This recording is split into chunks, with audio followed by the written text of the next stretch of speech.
ที่มันหยดดูดิโอ้ยโดนขาอยากได้หยดเนี่ย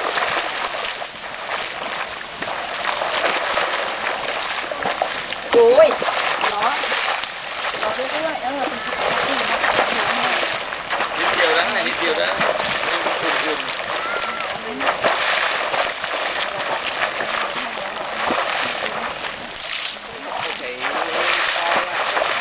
เจาะเป็นแบบเจาะทำไงให้ซอสมันอุ่นมากวะฮะนี่เราปลูกซื้อมาให้ซอสมันอุ่นแค่ก่อน10 นาทีเดี๋ยวใส่จุ่มเลยเอามือจุ่ม